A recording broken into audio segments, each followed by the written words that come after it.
అండి, ఈ ఫ్రూట్ ఎప్పుడైనా చూసారా? దీన్ని పర్సిమాన్ ఫ్రూట్ అంటారు. దీంతో వైరల్ అవుతున్న ఒక రెసిపీ చూపిస్తా ఇన్స్టాలో. చాలా బాగుందని విన్నాను. సింపుల్ గా 3 ఇంగ్రీడియంట్స్ తో చేసుకోవచ్చు. ఎలా చేయాలో చూపిస్తా. ఈ పర్సిమాన్ ఫ్రూట్ని మీరు ఎప్పుడైనా తిన్నారా? ఒకవేళ ఫస్ట్ టైం చూస్తున్నట్లయితే కామెంట్ చేయండి. చైనీస్ ఫ్రూట్ ఇది. దీంతో పుడింగ్ ఎలా చేయాలో చూపిస్తాను. చూడటానికి చిన్న సైజ్ పంకిన్లా ఉంటుంది.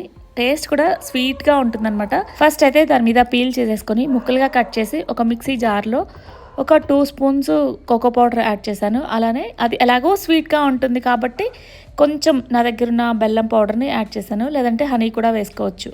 దాన్ని మెత్తగా బ్లెండ్ చేసుకొని ఒక బౌల్లోకి ట్రాన్స్ఫర్ చేసుకోవడమే. దీన్ని అయితే ఫ్రిడ్జ్లో పెట్టుకోవాలి. నేను చూసిన వీడియోలో ఒక ½ అన్ అవర్ పెట్టేస్తే సరిపోతుంది అన్నారు కానీ, అండ్ ఒక ½ అన్ అవర్ తర్వాత ట్రై చేశాను, అసలు రాలేదు. ½ అన్ అవర్ కాదు, అలా ఒక 12 అవర్స్ పెట్టిన తర్వాత జల్లీగా అయితే వచ్చేసింది. నేను చేసిన పుడింగ్ ఎలా ఉందో చూడు అన్విత. ఇలా ఉందెందుకు మరి?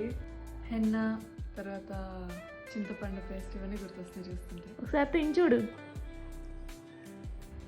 నాకైతే అంతే నచ్చింది. నువ్వు బట్టు పర్లేదు, జల్లీగానే వస్తుంది కదా. అంటే 10 అవర్స్ ఫ్రిడ్జ్లో పెడితే కానీ ఇలా రాలేదు. ఒకసారి అక్కడ పుడింగ్ పెట్టాను, ఒకసారి టేస్ట్ చేయరా? తినే పదార్థం ఎందుకు అలా చూస్తారు? చేయండి. పుడింగ్ అంటే అలానే ఉంటుంది. దీనికన్నా ఫ్రూట్ని డైరెక్ట్గా తినడం బెస్ట్ అనిపించింది. ఇక కోకో పౌడర్ వేసాం కదా, చాక్లెట్ ఫ్లేవర్ వస్తుంది. పిల్లలైతే కొంచెం ఇష్టంగా తినొచ్చేమో.